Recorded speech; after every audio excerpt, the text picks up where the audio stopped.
Welcome to episode 330 of the Overlook Hour. I'm your host, Clark Little. Along with me, as always, is the man sitting across the table from me wearing his obligatory scary hat. Oh. It's Russell John, the Fisherman. Yeah, you faked me out there. You've become synonymous with your hat now. There's something going on with my hairline that I'm not loving. Oh, would one say it would be receding? No, I don't know. Everybody tells me no. Oksana, is it receding? No. Okay. Well, what else does a hairline do? Well, the thing is, I think the first time I wore the hat, it bestowed its curse upon me, and I was getting weird hairline acne. I was getting red up there, and I'm like, well, I feel like the only way to cover this up is with the hat. Let me ask you this. So, when we have Randy on here, I want to look good. How do you wash your face? Cold, warm water, towel. I don't do anything else. I was doing a moisturizer for a brief minute. Yeah. I got one of those obligatory kind of half-hearted gifts during Christmas. Yeah. And I was using it, but I started feeling weird with it. It felt oily, there's a lot. Well, you wash your face and then moisturize. I was doing the reverse. I do the Neutrogena face wash every day. And then I use, I'm alternating between my facial moisturizers. You have a plethora of products on your fucking counter. How do you think I look so young, baby girl? I don't know what kind of chemicals you got pumping through you with all that shit. There's a lot. You have a large counter that you could put 2 sinks in there. It's completely covered. Yeah, what do you want me to do? I think, honestly, I don't think you actually have that much maintenance. It's a lot of ordering shit, trying it, and then abandoning it. Well, the variety is the spice of life, my friend. You have a lot of name brands in there, though. Let me tell you something right now. I bought some deodorant this morning, and I can't get it to work. Which is a very odd statement. How?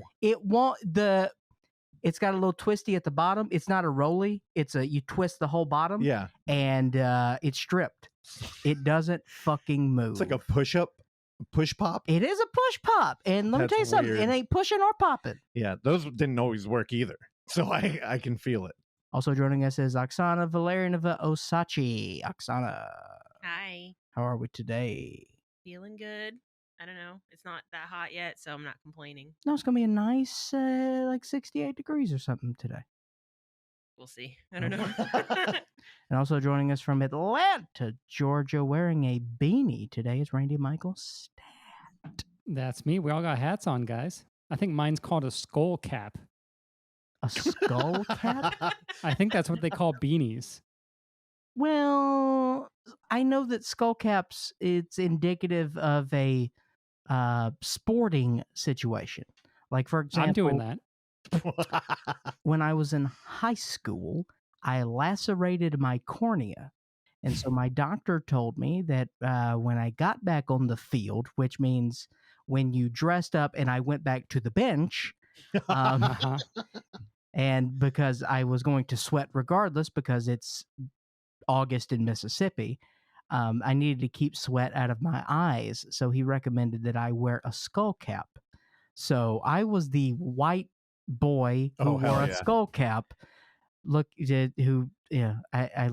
felt like I was trying to do a Ray Lewis impersonation. You got to go headband. No, the headband was too thick with the football helmet. Oh, I tried it. Believe me, I wanted to go headband all the way. I'm pro headband. It's funny, having grown up an avid basketball fan, I was kind of shocked when I actually had used one before. Yeah. I'm like, holy shit, these work great. I always thought it was a fashion thing. I don't know. Let me tell you something. I think I got into sports because of the accessories. Okay. When I played basketball, I insisted that I wear Converse shoes. No one was wearing Converse shoes. I had high socks that went to my knees, and I wore a headband. Hell yeah. Did you play? No. Okay. I scored 3 points my 7th grade basketball. I played for 1 year in 6th grade. Oh, really? Yeah. Damn. I wasn't good. I love basketball. I think all kids enjoy basketball. I think it's the easiest sport to just go and play. And when you score, it's rewarding. It's pretty simple to learn the basics of just how to do it. I think basketball's a winner. It's a really easy pickup game, too. Yeah. Yeah. That was the problem with baseball. I think that's why I never got into it. You need a lot of space. Yeah. Well, we had a couple of fields by our house, but not enough kids. Yeah. Yeah. So it was like we could play catch, or we could just be running and grabbing a ball all day. Yeah, that's the thing. Yeah. So it was like, Yeah. To the organization with a basketball game and the organization of a baseball game are very different situations. It's more of an effort with baseball because, catching and things like that. Yeah, but now that I'm old and I don't run ever, I'm way more inclined to play like two-hand touch football. Like stand there, throw it, and like a little bit of intermittent running. Like at this juncture, I have full awareness of my age and my physicality. I wouldn't go anywhere near it. Oh, really? Oh, I would tear something immediately. Oh, it'd be fun. Immediately. No, it'd be good. No. I'd pull a groin. Guts would be on the ground. Be all time, or be like the dude. Quarterback for your team. No, I would disembowel myself. It would. No. Again, I am speaking from a position where I did I tore a tendon playing two-hand. So, no good. I'd still go back. I'd Tom Segura myself. Dude, when that happened to him, I'm like, nope. Yeah. See, but that's the problem. Like when you get older, all it takes is like an injury, and that haunts you forever. Yeah. I'm really trying to live the other direction now. Dude, you saw that fall. It was horrendous. But that's like what all anxiety is. It's like the fear of what could be or what was. I'm trying to. You see him go up for the dunk. You hear a snap. Yeah, but oh man. And then he snaps his arm in half. No, I heard him talking about that, and I think it was the other, where it's kind of like you've done a thing all day and you're really tired and you're going for one more and you're half-hearted, but you try to push it. Like that's what you learn. Like, don't do that anymore. Because he was fine all day. Honestly, that was a freak fucking accident. No, but that's the thing, though. That's what sports does, though. It can turn that side of you on. You know what I mean? I think especially when you're competitive, when you have a competitive nature, which he clearly does. I think it was more driven by his podcast and like doing good content for them, I think. 100%. But also, he's a driven individual. So that stuff goes hand in hand. At least his clip made it into Charlotte's net. That's because it was worthy. Oh, we could probably make a like junior Charlotte's net and just take things like that. Dude, no, sports injuries are rough, man. Yeah, they are. Last week, actually 2 weeks ago, one of the guys for my college baseball team I follow, he got hit in the face. Oh, what? Yeah. So fastball came, it deflected off his helmet. Okay, I was gonna ask. And then hit his eye. And he went down, face down in the dirt, didn't move. Oh. And you heard it hit his helmet. And the first thing, obviously, head injury. Like, you get hit in the head. People have died. Yeah, for sure. Line drives straight in the head. Like, that's all bad news. But, fortunately, his eye was fine. And he's actually playing this weekend. So he's good. But, yeah, he got a pretty bad cut. Had 6 stitches below his eye. Damn. Yeah. Have you ever been hit by a fastball? I've been hit by a baseball bat. No. You've been hit by a bat? Where? Yeah. In the face? Yeah. It was aluminum. I hit myself in the head with a baseball bat. No, I'm not joking. How? Because when you're young and you're dumb and you have a giant bin at your friend's house full of basketballs and you have no more tennis balls because they're gone, you start teeing off with basketballs. Sure. Eventually you get down to the one that you never use, which is a semi-deflated rubber one, or I mean like leather. It came right back at me. And it hit me in the head. I instantly felt it swelling, and I stumbled across the street to my parents, and they're like, "Oh, just don't go to bed." There's not much else you can do. That's true. Horrifying. I was just like, it was one of those moments where like, oh, I just changed my life forever. And then I can't even remember how long it took to heal or whatever. Yeah, well, that's something we have in common. I've also had severe head trauma. I fell out of a grocery cart when I was 4 years old. Really? Yep. Concussed. I blacked out. I woke up. I had peed myself. In the grocery store? Yeah. Where was the parent? No, I was in the cart, and she was pushing the cart, and I jumped out of the cart and landed on my head. Oh, okay. Yeah. That seems like something you do. Correct. Yeah, I really shouldn't bring this up because I don't know anything about it, but I got a push notification about a football player being hit by a car and dying. Yeah. Starting quarterback. Dwayne Haskins. That's fucking crazy. Yeah, 24. What's he doing walking around? He's got money. No, he was in a car. Oh, he was in a car. Yeah. Okay. And he was hit by another car. Oh, interesting. Yeah. I also have a car-related injury to bring up later, which is a good segment for something we're not going into. So, Very sad. Segue. Before we get too far, I got something I have to mention, which will automatically anger Clark. Oh, great. Here we go. Tonight, a couple hours after this, I will be going down the street to go see Henry Rollins speak into a microphone for probably about 90 minutes, and it's going to be great. Where's he doing it? Like a coffee shop? A Variety Playhouse. It's a decent sized venue. I saw OCs there. Is he on a tour? Yeah, he's on a tour. He's been doing this for a while, though, right? Yeah, at least, I don't know, 8 years, maybe longer, 10 years. What kind of merch does Henry Rollins sell just on his own? I don't know. It's a good question. I'll let you know if he has any shirts. What's the name of the tour?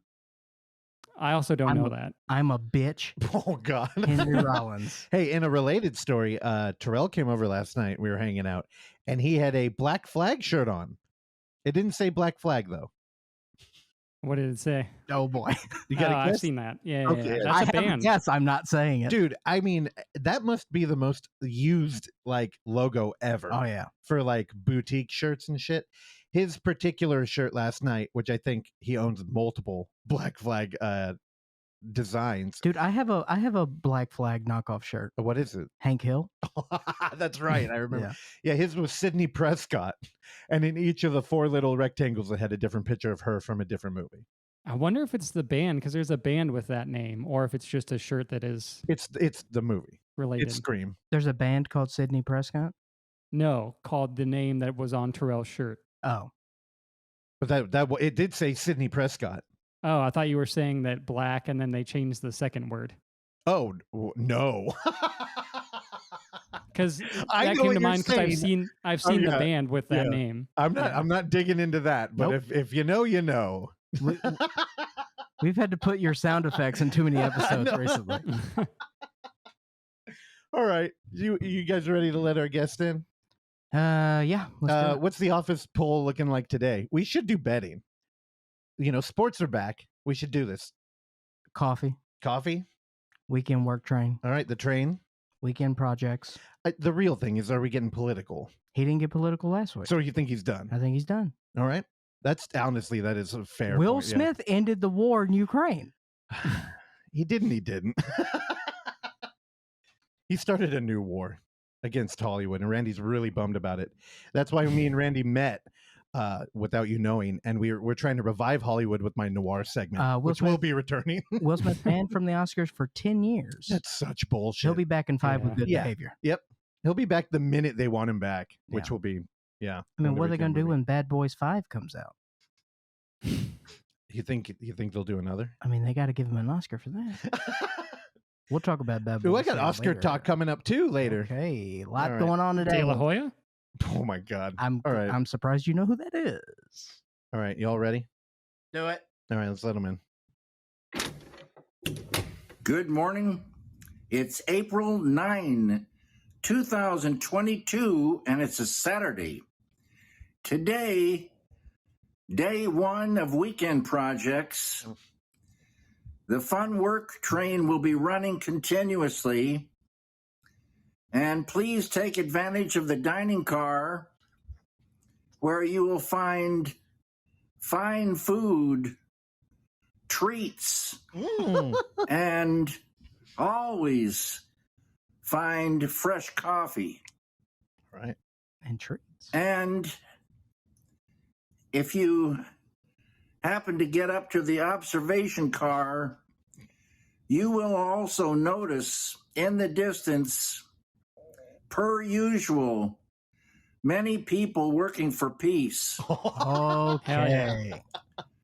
Everyone, Oh, dude. have a great day. He heard us. He only did that because he heard I mean, us that's talking. that's just a little kiss. Yeah. You know what I mean? I could live with that, especially if there's treats on the car now. Treats. I don't know why. I look forward to that every week when he comes in here. He never talks about food. He never talks about movies. So that's also true. It's It's also music. We haven't heard a lot of music talking to him. What's up with that? With like the Crispin Glover type, like the artist who you'd actually like to know what they think about film because they have such an interesting perspective. They just want to do like, we'll talk about my music project, or here's a book I wrote. Yeah. It's like, dude, no. Although I should read those books. He did sign them for us too. Actually, It'll take you all of an hour. dude, hanging out with Crispin Glover for 2 days, which I had the opportunity through the Alamo because it helped him out. Me and Oksana sold his books. Chill, dude. He even signed somebody's leg so they could get a tattoo. And he was just like, just so you know, I don't agree with tattoos, and I don't think you should do this. And it's like, dude, you're chill. Don Coscarelli. Oh man, it took a hour and a half for that dude to flip on me. Isn't he a giant dude? He's a giant too, but he started bossing me around, and I was just like, I'm a volunteer. Did you check him? No, You got to check him, dude. no, he's a giant. He didn't like Fuck my him. handwriting. He didn't like your handwriting.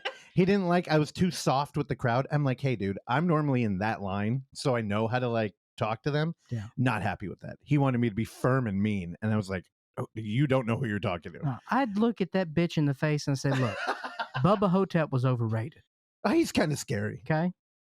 Yeah. You ruined Elvis for me. Thank you very much. That wouldn't have been good because they were showing Bubba Hotep at the time at the Alamo. Bubba Hotep's fine. It's Never seen it. I agree. It's fine. It's kind of like an old comedy that your dad's really into, and you're like, I get it, but like it doesn't speak to me in any way. No. And Bruce Campbell, I don't know. I mean, I love him, and I just am not interested in watching him. While we're talking about the great Elvis Presley, have you seen the trailer for the aforementioned Elvis? No. I'm in. Who's playing him? Austin. I can't think of his last name. If only Stone we had Cold? people who could look it up. Yeah. Very Powers? handsome, wildly handsome. I mean, looks just like Elvis. Oh. Pull up some screenshot. Elvis, Baz Luhrmann's doing it, so it's Boo. going to be terrible. I want to be very clear. And also, Tom Hanks is playing Colonel Tom Parker. So Wait a minute. and he's going full into it. Wait a minute. I think I was in a theater with you when they showed this trailer. Am I wrong? Maybe, yeah. Austin Butler, Oh. He looks kind of lame, dude. just as himself. He looks very lame in like, when he's walking the street. But a fat Tommy Hank, Dude, as Colonel Tom Parker, dude, he looks good. Tommy Hank looks scary though. I don't know. Fat him, he looks He's evil. also doing a good voice. I'm in. Do we get an actual singing performance out of this movie? yeah. Or I think so. Yeah, Okay. It's a musical. It's almost 3 hours long. I mean, are we doing like a piped in, like this is the actual recording? Or are we I don't getting know if he's I don't know if he's singing himself. Well, you again changed my mind on the biopic, and you've convinced me that the whole point of a biopic is for an actor to kind of get their light doing a performance. 100%. And I don't know anything about this fool, Austin Butler. He was in a TV show. Do we want to root for him? Oh, you know what he was in? He played Tex in Once Upon a Time in Hollywood. Okay. He's also in The Dead Don't Die, which now as a horror fan, I got excited because I'm always looking for a horror movie, and then I realized what it was. Yeah, scroll down. So I'm Not like, great. oh, yeah, not great. And no good. He was in The Carrie Diaries, which is a prequel to Sex and the City. I was thinking Stephen King. I was like, how did I miss That's that? Far apart. Yeah. Well, wasn't the original Carrie like written as kind of like found footage literature? Did you ever check that out? No. Yeah, I didn't either. But I remember somebody telling me like, hey, you should go look at that because it's written kind of like medical files or something. Interesting. Yeah, I don't know. You skipped his Yoga Hosers appearance. Oh, there you go. Boy. There's the horror movie. All right, burying the lead. I think the one time I didn't have fun at the Little Roxy out here was seeing Yoga Hose. Actually, I did have fun, but like, no, I take it back. I had That fun. was miserable. It was a fucking dumb movie. I was angry and confused. Our original podcast name. Man. That was a long time ago. When was Yoga Hosers? 2016. 2016. Wow, that felt way long. Wait, it's 8 years ago. No, Nope. 6 years ago. Right? Correct. That's still too long. Yeah. Oh, I don't That was a like long time time. ago. That's why I ignore it. That's why I just learned how to read a calendar a week ago. And almighty. All right. Russell John, the Fisherman, has a new segment which he rolled out last week. May I say, a very strong start. And I think that we've got a smashing success story on our hands. Do you remember what it's called? Mm-hmm. You want to? Why don't you go ahead and hit that stinger? No, give me a shot at the title. All right, I'll play the stinger to buy you some time, and then we'll go into the official name. Sure. All right, here we go. When you boil it all down, what does a man really need? Just a smoke and a cup of coffee. It's so good. Take it from there. All right, what's the title? Western Noir. Guns and Coffee or Western Noir? Guns and Coffee is not bad. That's actually pretty fucking cool. Damn it. No, it's Ombre dans le désert. Ombre dans le désert. Nailed it. I fucked it up. She always corrects me. So last week, dude, I was so pumped to do this thing. I had been reading the book, The Western Noir, at work, and I'm burning through it. Like, you know, I don't know if I'd be here right now if I didn't like just love film theory in particular. And this book does a great job. I love the way that they roll things out. And last week, the movie we covered was just so good. And it was fucking Yellow Sky. Like, it was just genre blending and like fun to watch. And it's one of those things where you go back to the 40s and you're like, dude, try and sell like a Gen Z kid on watching a movie from the 40s. And I think you could do that. This week, I don't know if I would even try. It's very Western, very sweepy. And I mean, like, as in the music, like that grandiose kind of very emotional score. But I realized when I was getting ready for this that I mostly want to do this just to talk about the fucking directors. So this week, I went back to a director who I'm thinking Randy might know. Do you know Raoul Walsh? I know the name, but again, I can't name a title off the top of my head. Yeah, it's interesting. And I'm going to spend most of this time, I'm going to keep it short talking about that dude. But the movie I covered, Pursued, is from 1947. IMDb reads, a boy haunted by nightmares about the night his entire family was murdered is brought up by a neighboring family in the 1880s. He falls for his lovely adopted sister, but his nasty adoptive brother and mysterious uncle want him dead. This movie's a trip. But to really understand how deep this weird and dark like family drama is, you got to know a little bit more about Raoul Walsh, which is not his real name. I thought about doxing him, but I decided not to. What's his real name? Nigel Bach? I know, right? Yeah, it clearly reads as not a real name. Also, I teased last week that his profile picture, presented him in an eye patch. At the time, I hadn't read anything in this book about him, so I was like, oh, I'm interested to know. They don't mention it. Like, here, I know y'all can't see it in the podcast world, but you two can. Oh, that's my guy. It's a very prominent patch, and he looks fucking cool. So I looked that up. Basically, what happened to his eye? He got into a car accident in 1928. Oh, so they just he was in the first car accident. Dude, right? I'm like, dude, I woke up today and I'm like, a quarterback got killed by a car? And then I read this and I'm like, what does a car accident look like in 1928? Well, you're going about 4 miles an hour. And he fucking lost his right eye. Like, did he fall and land on a hoof? Like I don't understand. Like, I can't even imagine. Yes, because at that time, all cars were being hauled by horses. Oh, in my mind's eye, it was a car wrecking with a horse, because clearly not everybody was driving around in 100%. A car. So yeah, he lost the eye and started rocking an eye patch, and he got the nickname the One-Eyed Bandit. Love it. Right? And it's like, who the fuck would want to be called that? Well, to understand a little bit about Raoul antagonist Walsh, in Home Alone. Well, he was he's got chops, and a lot of this book will talk about how he's broadly ignored by critics at the time because he didn't really fit into the auteur theory.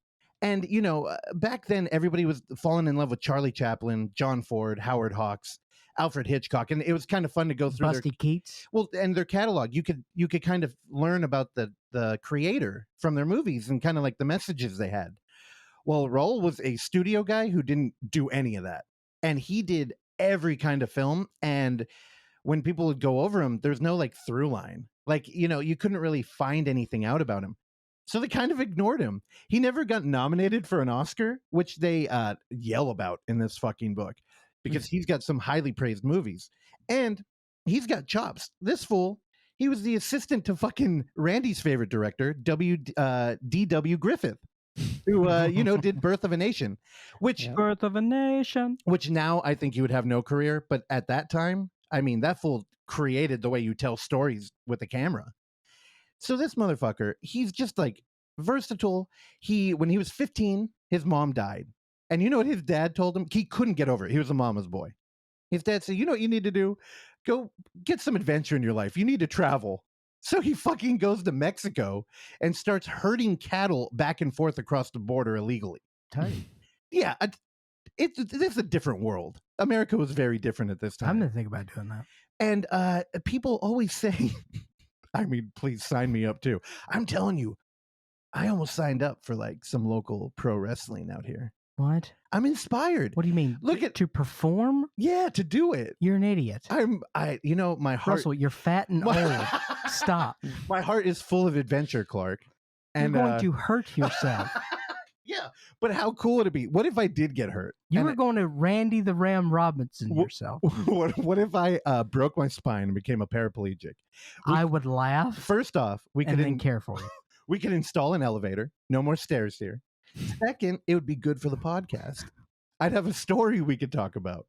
Anyway, I'm not going to be herding cattle. That seems like too far a bridge to go. If you lose the stairs, you're going to lose a roommate. Little inside joke for 4 people. Yeah, there you go. We always appreciate them. Anyway, this film, everybody talks about in the director's real life. He kind of always had an urgency. He never really stuck around. He wasn't great with his marriages. And he always kind of felt like not at home, the Rolling Stone, as they say. And it carries over into this film. This film is dripping with paranoia. Actually, it harkens back to a poet laureate of our time, Harvey Danger, when he said, paranoia, paranoia, everybody's coming to get me, which is the best way to explain this film, as literally everybody in this fucking movie at some point wants to kill him. And we open up. Beautiful cinematography. We got a shout out to James Wong Howe. He's like a prolific cinematographer. Looks beautiful. But again, I don't think I would push this movie on people because it's so cute in a weird way. Like we open up very noir, dark. We're in the desert, a ruined ranch. And a lady rides up on a horse and she meets Terrell's boy, Robert Mitchum. And Terrell's boy. I'm sorry, Clark's boy. Sorry, I'm reading and talking. What in the hell? No, I think Terrell would fucking hate this movie. I don't even think he could approach it. Yeah, but in what world does Terrell know Robert Mitchum? Honestly, I guarantee you he skips this part of the segment every time of the show. No, but Robert Mitchum and they meet in a burnt out ranch, and we jump into a flashback. This flashback is very young children. It's him when his family's dead. A lady laying on the floor picks him up from under a bed and takes him to her house, and then tells her children, she has a boy and a girl, that hey, he's staying with us probably forever. Learn to like it. Then we skip a little bit of time. It's clear that him and his adoptive brother, they do not get along, and him and his sister, they get along great. And we spend a lot of time here. And it gets creepy because the rest of this movie is about how he's in love with his sister. And she professes that she's been hiding it for a long time. And she would walk through the house at night and think of him in his bed and then go to her. And it's like, what are we doing? Okay. Also, light spoiler. I know that's one of the things we like to do. Well, that's not uncommon in the noir universe. Not at all. No. And also very common is she tries to kill him after they get married. Beautifully shot scene. If you're going to watch this movie, skip ahead to that part. Just go to the wedding, play it from there. Again, nobody shows up at the wedding because they're pariahs at this point, because there's an incest theme here that nobody talks about. It's cool. I mean, the movie. You know what one of my favorite films is? What? Pariah 3D. I don't know where I want to go with that. Piranha. I know Piranha, but there is a movie called Pariah that I fucking love. Pariah 3D? It opens up with my neck, my back. Dude, it's the first thing you hear in that movie. Thank you so much. Yeah, I saw Pariah. I was gonna roll out here. Did you? It's good. Yeah. I think I own it on Blu-ray. Cool. I was gonna It's just a thing you say when you have like 3,000 movies. You tell That's people, true. you know, I own it. I was gonna come in here and be like, dude, you should watch it. I don't know. I think you'd drift. What's the name of the picture again? Pursued. Yeah, from 1947. What a year. Yeah, I mean, it's very noir. Like, I think the thing about Yellow Sky is it's kind of like genre blended, campy action, like with a lot of interesting story. In this one, it's all just about how this family fucking hates this dude and his whole family's dead. So everybody's like literally people, when he was a little kid riding a horse, a grown up came out on the ranch and started firing at him on the horse, killed the horse. But it's like, that's the whole movie. People just trying to kill this dude from the dark. Beautiful cinematography though. I don't know. This one, it kind of took the steam out of my noir train rolling. But yeah, I don't know. At this point, I'm begging Thomas. I'm like, we gotta find him. We need a DVR report. But Randy, if you check these out, let me know, because I think you'll hang with them. Yeah. Some stuffy FS San Francisco critics I know would probably be into this, but I don't know about our audience. Hey, what did you think? Oh, Oksana hardcore fell asleep during this movie. I saw some of it. I know I recognized the actress that plays his sister. She's in Shadow of a Doubt, and she's in the movie from last week, I think. Oh, that's right. Huh. She was good too. Yeah, but Oksana, Ingrid Bergman. I think Oksana made it like 15 minutes, and then we do this with this very cute thing. Like, if you know us and you hang out with us, it's very cute. It shows how much we love each other. Where I stare at her, and she knows I am, and then she opens her eyes, and then she goes, "I wasn't sleeping." I'm like, "Yeah, you were." And then we argue about that for a little bit. Shut and up. some light guilt. I lay some guilt on her, and then she falls back to sleep, and then I stare at her again. He drugged me. I did not drug you. What are you talking about? It was just late. Anyway, Westerns in the Dust, I think, is the name of the segment. When you boil it all down, what does a man really need? Just a smoke and a cup of coffee. She just watched more Teresa Wright movies. That was her name.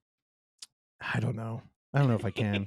Old, like 50s, like musicals and romances, I can't. Like, I just can't get into them. I don't know. Maybe if we went to the Stanford and they were like framing it by director or something, I could, but like. Well, Yeah. the Stanford's dead. Currently. All right, Randy, Michael, Yes, sir. step up to the plate, son. Alrighty, I didn't put this on the doc, but the Western Noir segment goes easily into this, and we've talked about it here many a times, Clark and I, but I did finish the most recent season of Dicktown on FX. My man. Great show. Had a very fun ending. The last episode has joking references to Chinatown in the plot of the show, and the very last thing you hear in the show is a clip that I have that is going to play right now. Forget it, kids. It's Dicktown. Love it. Hell yeah. So good. That voice is done by Stephen Tobolowsky. Oh yeah, that's right. But yeah, great show, great finale. I was laughing by the end of it with that quote, and I felt like I needed to grab a clip of it, but wasn't sure if I'd be able to use it this week. Yep. Also, real quick, Russell, I think I've told this story before on the podcast, but I'll say it once again because anytime I talk about Stephen Tobolowsky, we got to talk about this. Toblerone. The reason why the band Radiohead has the name Radiohead is because of Stephen Tobolowsky, because that was the name that David Byrne had for Stephen Tobolowsky, because Stephen Tobolowsky has this innate ability to I'd say I don't know what it is, but he can do something most people can't do.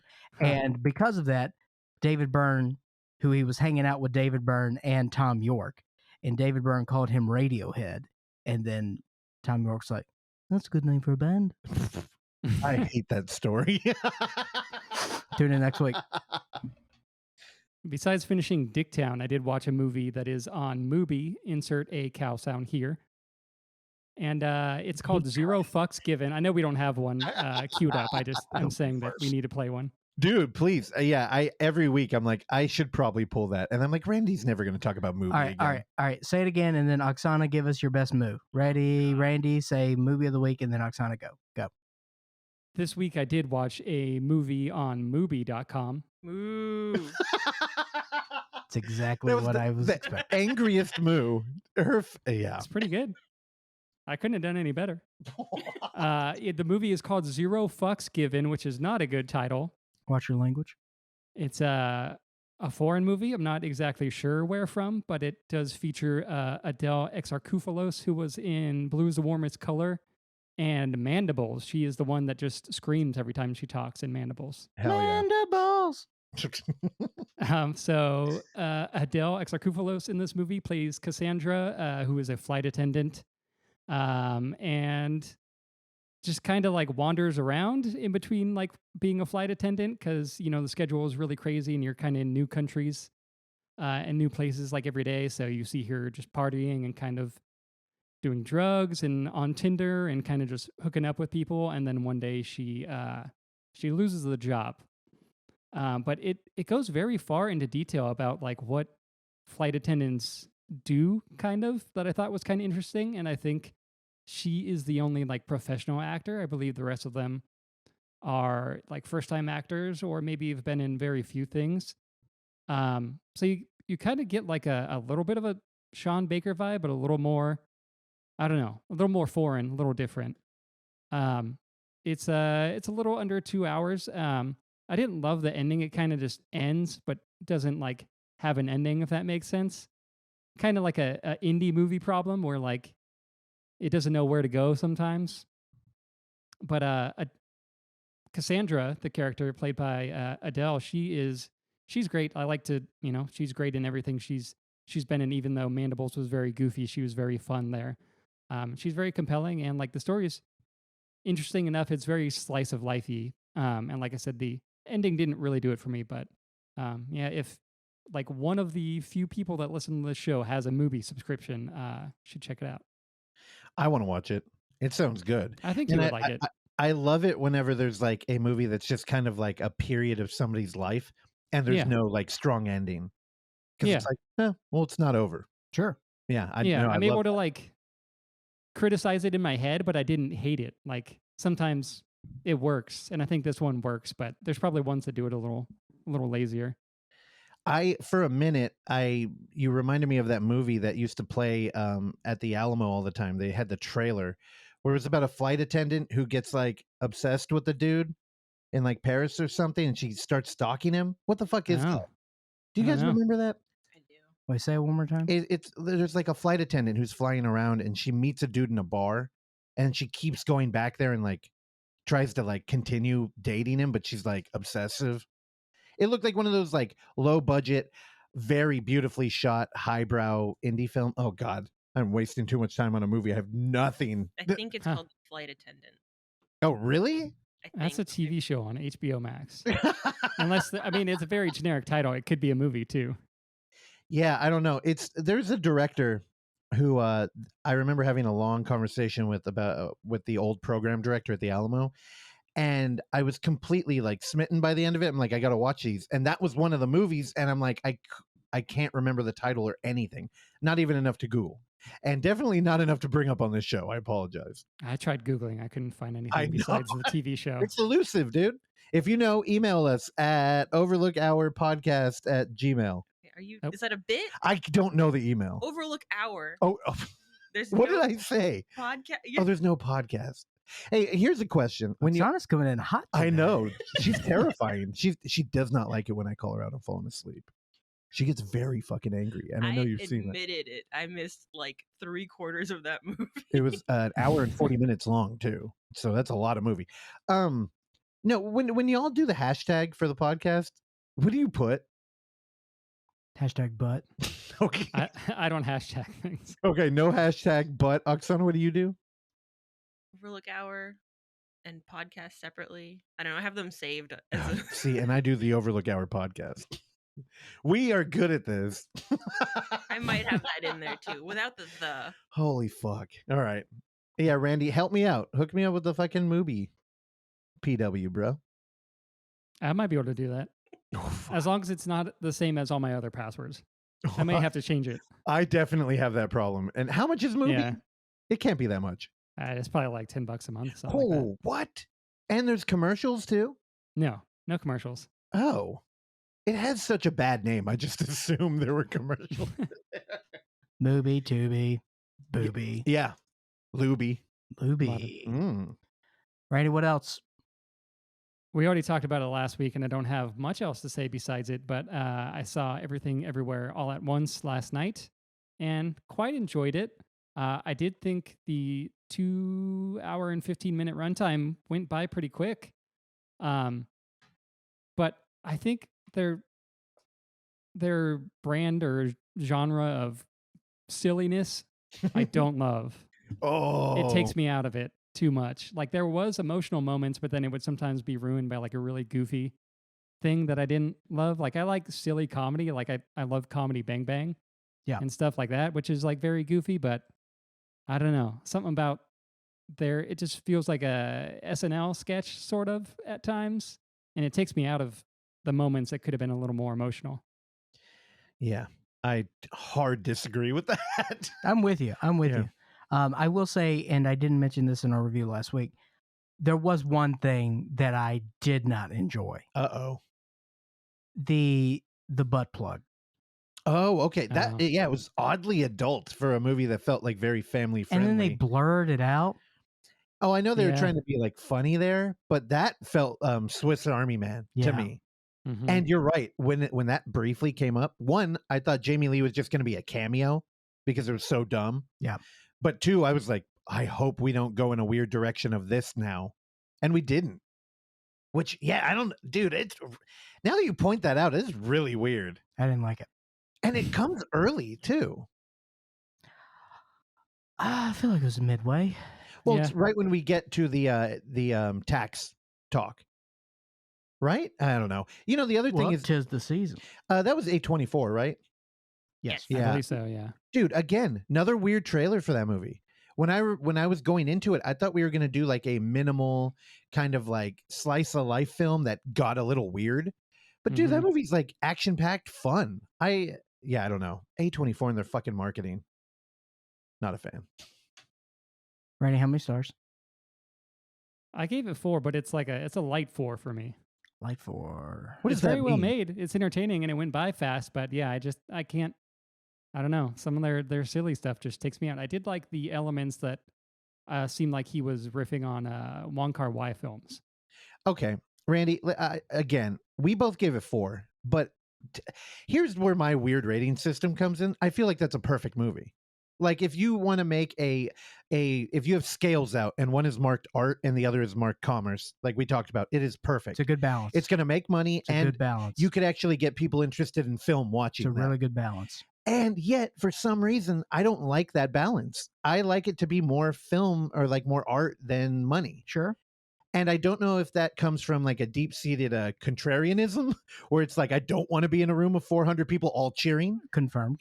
or if it's I just like to be challenged a little bit more. Because the only part of that movie where I felt like a prisoner was when it was very cute at the end, and part of that was me repressing tears, but also it was like I'm like I get it. Let's move on. Where that's kind of my problem with like I don't know, origin stories in superhero films. Yeah. To make it like I'm like, okay, I know what we're doing. Can we not spend 20 minutes here? Yeah, I don't know, Randy. What do you think? What lost the 1 star for you? Just the humor? Yeah, I think so. I mean, honestly, if I'm relating it to you guys, I could if I wanted to be mean, I could go 3.5. Oh. Because now that I'm thinking about it, it is a wholly original screenplay, and I know they turned down the Marvel thing, but there is a lot of just like, which I get in the tone of the movie, but there is a lot of just bad CGI that just also took me out of it too. So it's like, I don't know. I don't love movies that like rely so heavily on CGI and stuff like that. But I mean, there's a lot of like good editing, just like, framing someone so that they're like in the exact same frame, but in like different universes and everything. That stuff I loved and is really cool and kind of like experimental, but I don't know. I didn't need all the CG stuff. Well, here's the other thing. CGI, I feel like the way we approached CGI was just from a low point. And I mean, culturally, like it always looked fucking terrible for a long time. And now that it looks good, I think we approach it with only that measurement of like, how good does it look? Which, I mean, what does that mean? Like, do you buy it? Do you think it's real? But I think like with Koji Shirashi, the dude who did Norai the Curse, a big theme with him is kind of confrontational CGI. Like you're supposed to see it and be kind of like, that is not of this world. And it's clearly like it shouldn't belong in the frame. And I feel like the metaverse stuff but here's the thing. I kind of am only half buying my argument here, but I think it's a cultural problem. Like I don't even think we look at like CGI in like an artful way. Yeah. But yeah, that movie, you're right. That one shot where they used all those pictures and like it felt like a lot too. Yeah. Like it went on for a long fucking time. Yeah, I don't know. It's cool. I would have been more excited if you gave it 3.5. There it is. It's 3.5. Gonna take it down a notch on letterboxd.com. Randy the Robot. No tears, no laughs. Randy, anything else? No, nothing else. I did just rent 2 Blu-rays from Videodrome today, so I'll be talking about those tomorrow or next week. February 1957. Jim, a certified public accountant, and his wife, Harriet, a bookstore owner and child psychologist, adopted a child, which they named him Michael. Michael grew up in Los Angeles, California, and immediately had a love of film. In his early childhood years, You're an idiot. Michael grabbed his mother Harriet's Super 8 camera, and he grabbed his father's toy train set, and he grabbed some bottle rockets. He set off the bottle rockets inside the toy trains and filmed it, subsequently calling the fire department and getting him grounded. That was the first film he made. Since then, Michael Bay is pretty much doing the same thing. He's putting fireworks on trains and filming it. And I love that. Ambulance. I saw last night. Let's talk about it. Yeah. You forgot to mention in that bio that he's the death of cinema. Okay. I'm going to do what I can today to disavow that argument. Oh, okay. Not really, but Michael Bay he's necessary. Michael Bay, say what you will. He is a punchline. I have used him as a punchline and probably will continue to use him as a punchline. However, you cannot argue the fact that he is an important landmark in the history of film. Can you? Oh, no, he definitely is. He changed the blockbuster. He's the one blemish in the Criterion Collection. Come on. Hey, their words, not mine. For The Rock or Armageddon? You were there with me, right? I was there. Yeah, when they're like, yeah, we have Michael Bay movies. Sorry. Everybody's got to make $1. He killed cinema. I wish I could hold $1 from Mr. Michael Bay. I'd buy that for $1. Thank you so much. Not true, I haven't. Do you own any Michael Bay? I don't know. You don't have The Rock? No. Armageddon? Bad Boys? No, Pain I don't. and Gain? You know what? I think I might have Bad Boys. I think I recently got a large donation of DVDs that is in the garage. It's probably in there. Let me tell you something right now. I love Bad Boys. I think it's in there. Who doesn't love Bad Boys? I saw Bad Boys for Life in theaters. Well, my dad's called me a good boy, if you want to call back. Yes, he has. Ambulance just released this past Friday.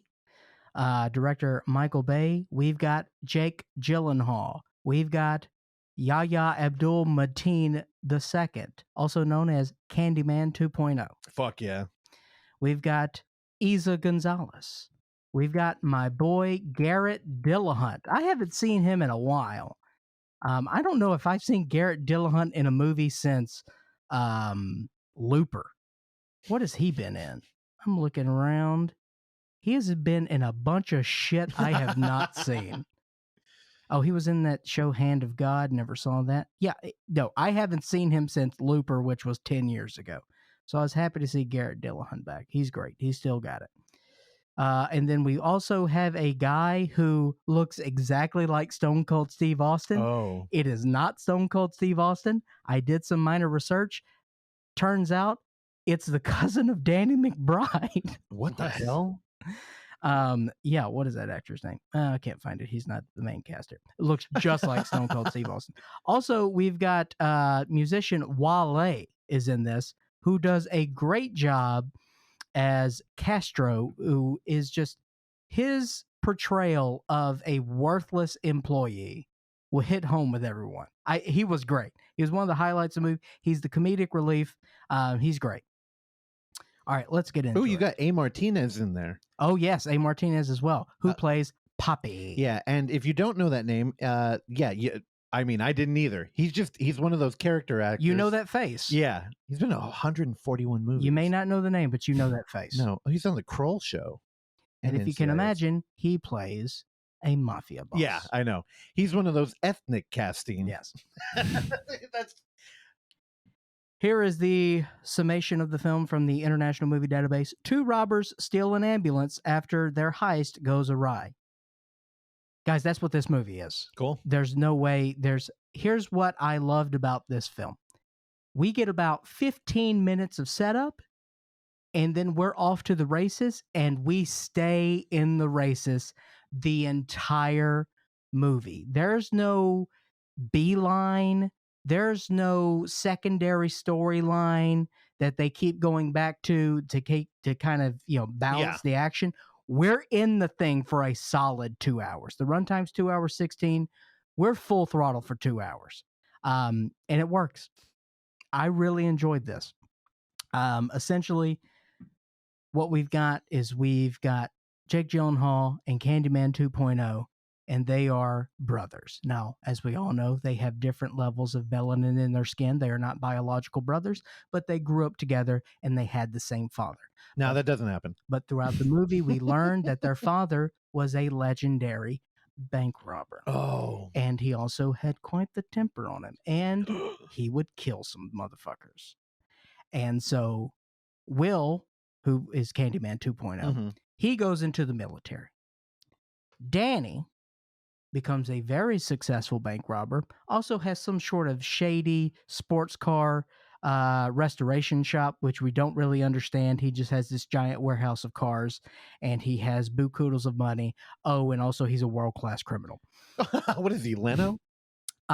Jake Gyllenhaal is at peak Jake Gyllenhaal here. He plays a wildly charismatic guy who really doesn't care about other people, but he does have a connection to his brother. Oh, call him Danny Darko. And he doesn't want to kill people, but he will. And Will is, he's got a wife. He's got a newborn son. Keep her name out of your mouth. Very good. I should have saw that coming. You teed it up. I did. Thank you so much. I'd have been disappointed if you didn't when I listened back to this. His wife is very sick. Alopecia? And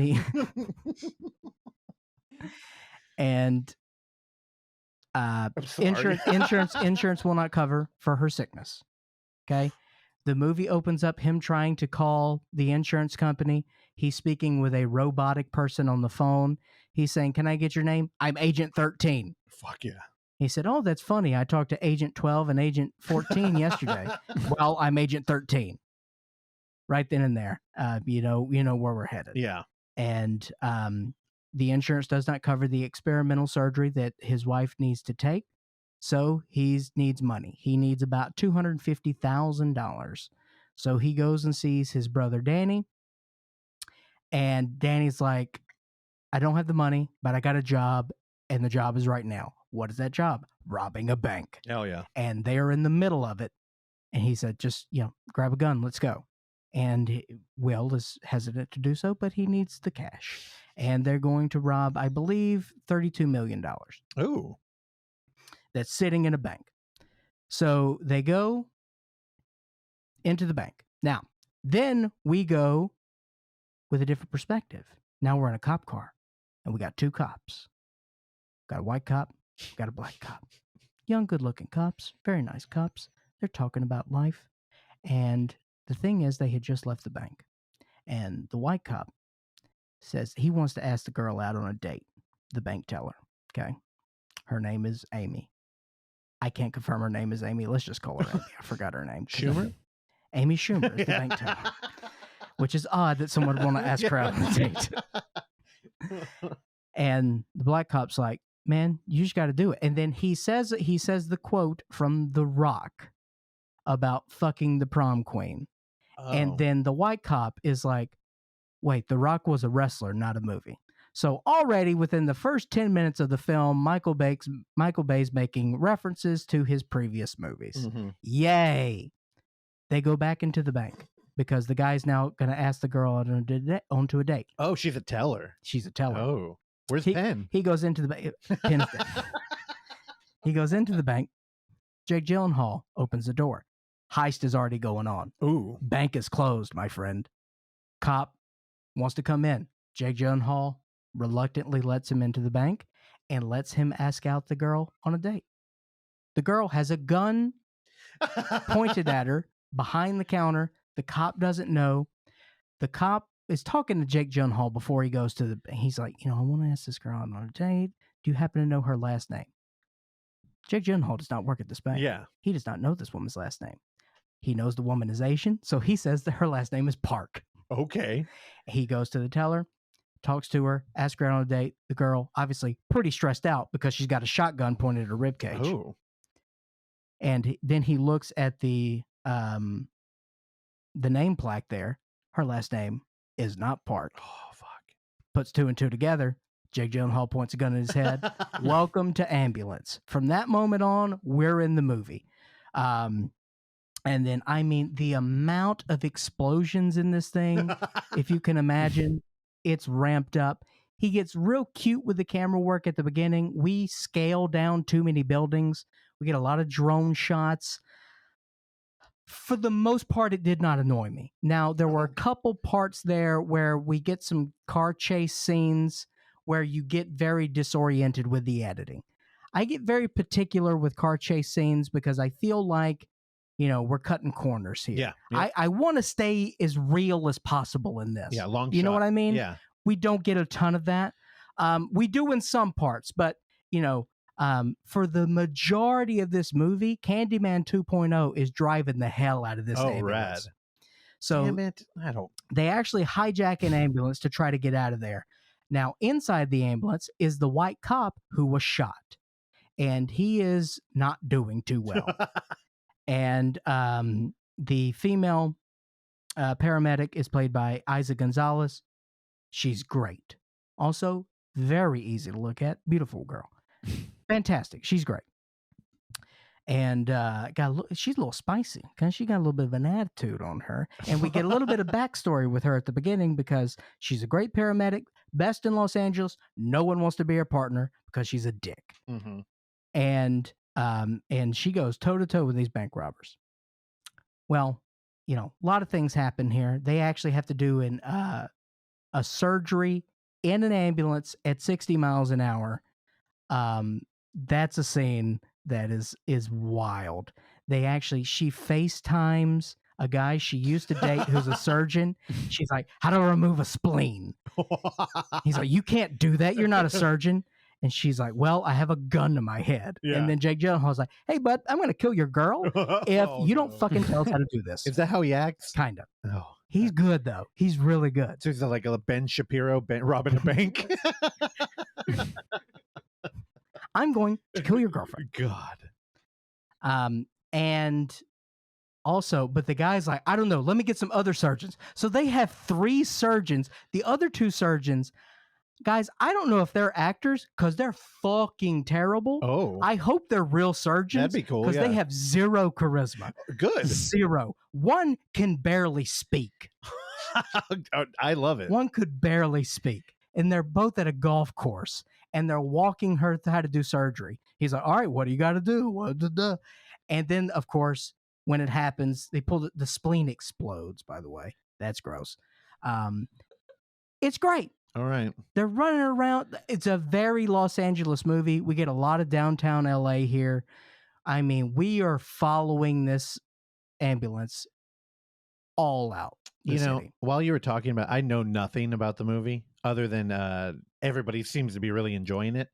But in my head, I kept imagining it was here in like San Francisco.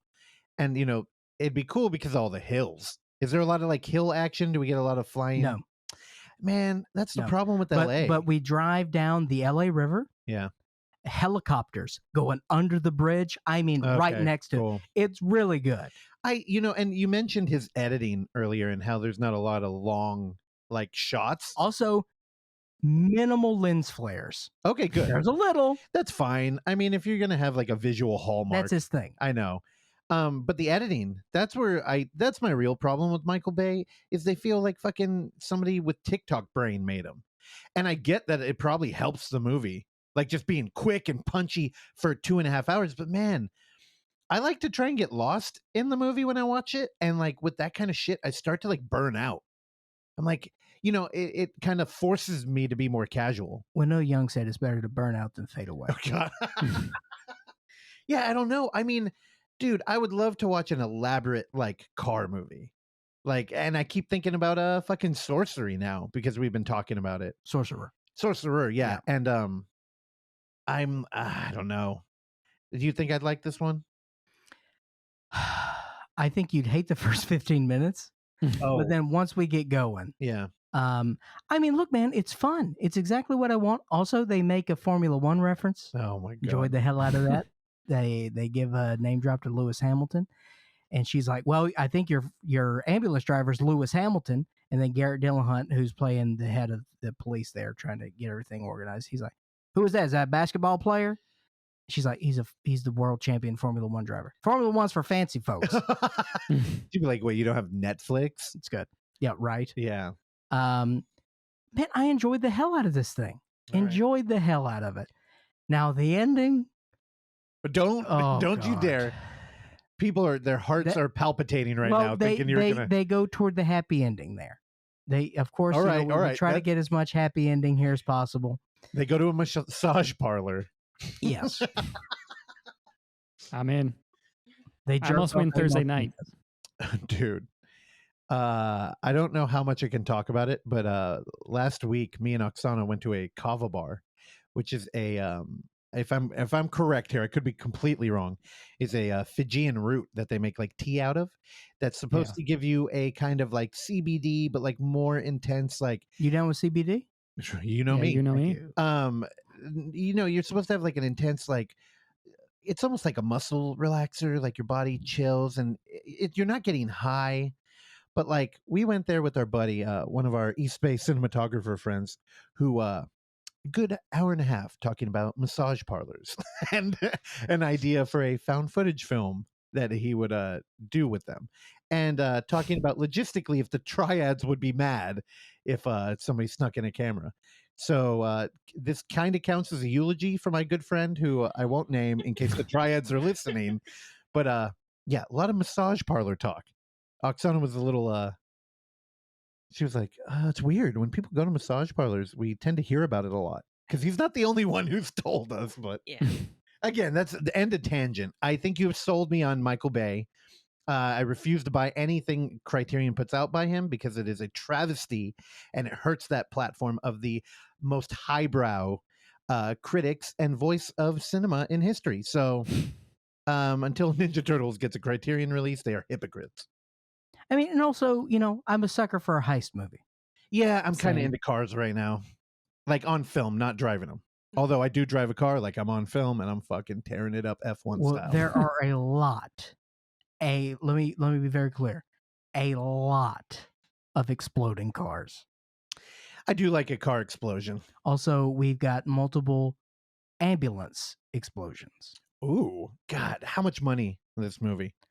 I don't know, but honestly, I think it's cheaper than it looks. It looks really good. Okay. It looks really good. Yeah. And this is a big production. It says 40 mil, which isn't that insane compared No. to Let me just like remind you, Marvel. it feels like $100 million movie, no question. Yeah, I'm just worried about the editing. Wasn't an issue for me. All right. Wasn't an issue. All right, I'm sold. Should I see it in the fucking theater though? Randy, are you gonna go? Yeah, I almost went on Thursday. I'll probably go sometime this week. Let me be very clear. Don't see this at your home. Go to the theater. Oksana. She's in. She wants to go. I'm down. She looks bored. She's like, I don't give a fuck about this. I'd go again. It sounds stressful. In like not necessarily a fun way. All right. Well, we'll gum up. Let's get it. We'll date night. We'll flip a coin. Heads, we go to ambulance. Tails, we go to Morbius. What a grim scenario. You know his name is Michael Morbius? Oh, fuck yeah. Michael Bay Morbius, dude. On Sunday night, we finished our trilogy. Now, granted, these two gentlemen may have worked more. Now, Russell, if you know this information, please enlighten me. But I don't believe they do. Or they did. Herman Yau and Anthony. I'm losing my mind. Anthony Wong. Wong. Yeah. There we go. Herman Yau and Anthony Wong are prolific actors and prolific directors. Dude, have you looked at Herman Yau's IMDb page? I mean, this man is knocking on Takashi Miike numbers. Oh, yeah. He has 76 director credits. Yep. I mean, prolific. All of them are feature films. Yeah. This dude cranks them out. So months ago, we started going into this because, we wanted to go into... Let's be honest. You had a weird itch that you needed to scratch where you wanted to watch brutal film. Yeah. Yeah, I don't know why did that happen? I wanted a little more exposure in the Cat 3 world. Well, I think it even started with what was that movie we watched at the Roxy that was beautiful? Taxidermia, yeah. Which let's also be very clear. One of my favorite films of all time now. Yeah, it's good. Taxidermia is incredible. Yeah, but what did I show you? Untold Story? I think the Unearthed release came out. Yes. And we watched that. So that came out in 1993. You know what else came in 1993? Taxi Hunter. I thought that Ebola syndrome was after that, but actually, so we kind of went out of order here. So the first that this pair did together was the Eight Immortals Restaurant, The Untold Story, in 1993. Then in 1996, we talked about the Ebola syndrome. And now we're going to close that out with 1993's Taxi Hunter. Now, as we talked about, these are category films from Hong Kong with lead actor Anthony Wong. Mild-mannered businessman Anthony Wong's life is shattered when his pregnant wife is run over by a busy taxi driver. This and another incident with a sleazy cab driver causes Wong to go on a mission to kill bad taxi drivers. I don't know if I agree with that. Give it to me. Run over, conjures up an image. She was not run over. She was dragged by a taxi. Yes. I was thinking Tom Six at the end of, what the hell is that movie called? Human Centipede 2. Here's the thing. I think that we saw this in an interesting order because, we start with The Untold Story. The Untold Story actually won like the Oscars of Hong Kong that year. That was the most heralded movie. The Untold Story is brutal. It's brutal. Very brutal. Followed up by, then we saw the Ebola syndrome. Yeah. Which is equally as brutal. Yeah. Almost over the top, though. Yes. Yeah. And so now we thought we were building up towards Taxi Hunter. Taxi Hunter is unlike these other. There are a ton of similarities between The Untold Story, and the Ebola syndrome, right? Yeah. A lot of similarities. Anthony Wong plays a character very similar to both of those. He is unhinged in both films. Yep. He both works at a restaurant. He both has terrible hygiene, and he rapes. A lot of similarities between those two. Taxi Hunter is 180 degrees from this. We have a very mild manner, Anthony Wong. Even when he is killing people, he is still a likable character here. The amount of depth we get from Anthony Wong is incredible. I mean, honestly, I think he is one of the best actors that we have, that I think that 99% of American audiences have no interaction with his work whatsoever. Oh, for sure. Yeah. And they're missing out because this guy is an incredible talent. You know, the amount of range in him is unbelievable. He's fantastic. And I think the thing that really makes this film, like, honestly, if you went Taxi Hunter into Untold Story, you would get like kind of the close family dynamic, but also the brutal like events that will happen in Ebola syndrome. Like, it's a perfect we kind of started at the middle, went all the way to the end, and then came back, which honestly I think really we were both shocked. Yeah, because there's a lot of actual moving, like, kind of drama stuff in here. You still get the same goofy fucking cops, though. Like, it's almost goofy. Like Last House on the Left style. Like, yeah, like dumb imbeciles. They're wearing mixed match American sport team like memorabilia. I don't know.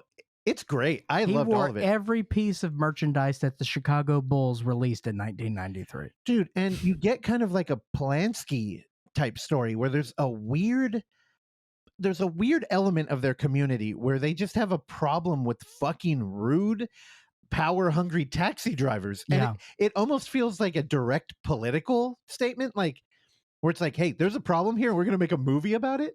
It's fucking ridiculous. I think the taxi drivers, you run up to a taxi and you're like, hey, can you drive me here? And they're like, no, I don't want to. Or, yeah, but I don't want to, so it's going to cost you $100 more. Yeah, or it's like, oh, hey, I'm going to drive you down an alley and try and rape you.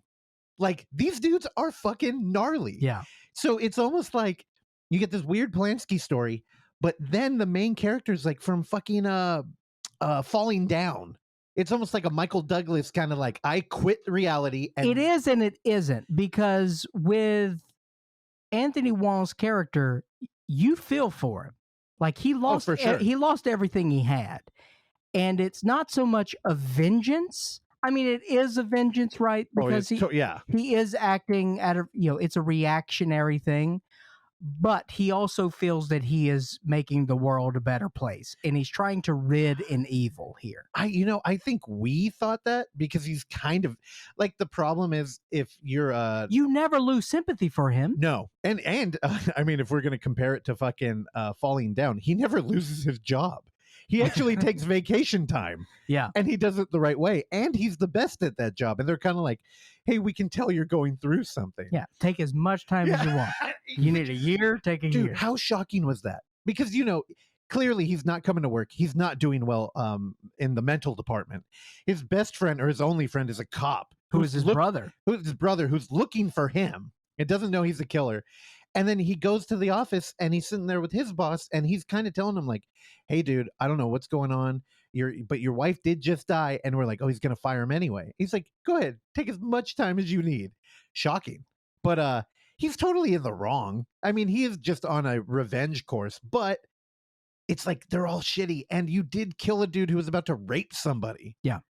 It's like, it's hard to like, I don't know. I'm still rooting for you. No, don't get me wrong. There's violence here. There's plenty of death. There's even a little bit of a rape. But the amount of violence and, gore, grotesque nature is on a completely different plane. It's way scaled back than the other two. And so I think that when, we were waiting on the taxi death, right? And then when the taxi death happened, we were like, that's it? Or like, did she die? Because the prerequisite that we have from Herman Yau is gnarly stuff. Dude, that's why. And we don't get that here. I instantly thought Tom Six, like I mentioned earlier. And where I thought a car was going to crush this lady and a baby was going to pop out and get crushed by another car. 100%. And then intestines were going to wrap around a window and then hook somebody's neck and drag them through. Yeah. And it's like, no, she got dragged and then rolled into a gutter, which almost is like, the thing Ebola syndrome does for you is it's so fucking crazy that it's really easy to be removed from it. Oh, yeah, because it is beyond over the top. You're like, dude. Randy, one would call it Unga Pachka. Dude, there's fucking lions in Ebola syndrome. There's rape that turns into an STD plague. It's cartoon. This one, the lady, her dress gets caught in a taxi driver's cab who's driving away, drags her like 100 feet, and she rolls into a gutter, and she dies in the operating table at the hospital. And it's like, Oh, that's kind of fucked. Yeah. Because, also the option to our character is like, just move on. He's like, that's on the table. Like, this was just really shitty, but you could probably sue that company and just continue. But thankfully he didn't. I don't know. This movie is the most scaled back. Like, I don't know if I would invite a bunch of people over and get like a 30-pack of Tecate and be like, we're about to party, because it's not that movie. But it's accessible. Oh, for sure. And I wouldn't necessarily call the Untold Story and most certainly the Ebola Syndrome accessible. Yeah. Well, I mean, it's a different thing. Like, I remember Untold Story because literally I was invited over a friend's house and we watched a movie he had rented from a small video store. And we're like, holy fuck. And then, you go down a rabbit hole. But this one, you watch it with the family. Yeah. I love Taxi Hunter. Dude, it's great. Yeah. It's really a bummer too. Like, not to get too David Lynch, but just to think of like culturally where Hong Kong could have gone. And, even reading some of the historical text about their movie industry at the time, it felt like this was kind of like done, like this whole crazy arc thing, but like the Cat 3 in general. But I don't know. You never know. I'd definitely be interested to watch, more Herman Yau and certainly more Anthony Wong. Yeah, why not? I mean, we should probably just do that. In my head, I had just assumed that any great director that I'm kind of late to is dead. You know what I mean? It's just like, oh yeah, they had a great career and you missed it. But yeah, when you said to pull him up on IMDb, I'm like, no, he's still got 2 movies in the works right now. He's cranking. And he only had 1 short in what looks like decades of work. And it's called Fried Glutinous Rice. So I'd even be interested in watching that. I mean, he made his first film in 1987, and he's still cranking out today, and he has done 76. Yeah, I mean, I'm down. I am kind of bummed. Like, again, Taxi Hunter, we could have watched this a while ago. But whenever I really like a director and like what they're doing, I do not like to shut out any chapter of their like filmography. Feel a little bittersweet about this one, but also Herman Yau looks fucking cool. Did you see his profile picture? Yeah. Rocking the long hair. Like it. Y'all should get on it. Randy gave a look. All right, Russell John. No, that's it. I only had Taxi Hunter, so we're good. You got nothing else? No, it's been a work of like, this week has been creative week. So yeah, I haven't seen shit. But I mean, I might add fucking Ambulance now. Honestly, I doubt I'm going to be able to see it. Unless somebody comes out of the woodworks, because Oksana's not pumped. But if somebody came over and like, dude, let's go. Like if Jasadi showed up and was like, dude, you know what I want to do? I want to go see that movie. Jasadi would be down. I'd be down, but I don't know. I feel like everyone's already seen it who would have done that. That is true too. I am interested to go to that new theater though, over by where you said it by Stonestown? Yeah. Yeah, I want to go check out that place. Very few people have said they want to check out Stonestown. The mall's going away too, right? I guess. Whatever. We don't have to talk. Well, all the malls are going away. Maybe it's time. Yeah, thank you. The mall's in the metaverse now, dude. Come on. Oh, snap. Yeah, there's a metaverse out there that we need to try and find a wormhole to where the malls are still thriving. There's a homeless person in the metaverse now, apparently. The first one. Oh, there's also a sexual assault in the metaverse as well. Jesus. Wait, what is this bit? No, this is real. Yeah, this is real life. This is real stuff. Oh, are you talking about like the group of dudes that like assaulted that lady in the metaverse? Yeah, someone got raped in the metaverse. Yeah. You should read that story. It's pretty interesting. Well, because, yeah. Interesting character, that lady. Well, don't rape in the metaverse and don't rape in this verse. All right. Anything else? Any notes? Oksana, we got any bookkeeping before we say goodbye? Metaverse experts reveal if you can murder someone in the virtual world and whether you can be punished. It's what? A headline. Oh my God. Okay. All right. The news segment is cut. No more news from you. All right. Randy, take us home. Oh, it's back to me again. I don't know. Have a good week. Listen to us next week. Do everything I do. I do everything that I say in the outro after this. Subscribe our show, rate it, give it 5 stars only, or 1. I would say nothing in between. Give us 1 or give us 5. It's like, it's like us with movies. It's either 5 star or 1 star, Are you on speed?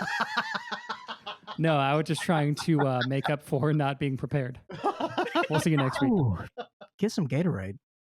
Thank you for listening to this episode of the Overlook Hour. And if you would like to hear more, please subscribe to us on Apple Podcasts, Spotify, or whatever your podcatcher of choice is. And while you're there, go ahead and give us a rating and or a review, which is a very easy way for you to support this show that we bring to you every week for years now, free of charge. And as always, you can find us on YouTube at The Overlook Theater, Instagram at The Overlook Theater, Facebook at The Overlook Hour, and Twitter at The Overlook Hour. Last but not least, you can send us your emails and tell us how much you like or dislike the show at overlookhour@gmail.com. And if you're nice, maybe we'll read them on the show. I've been your engineer, Randy Stat. Please join me along with Clark, Russell, and Oksana again next time. Bye.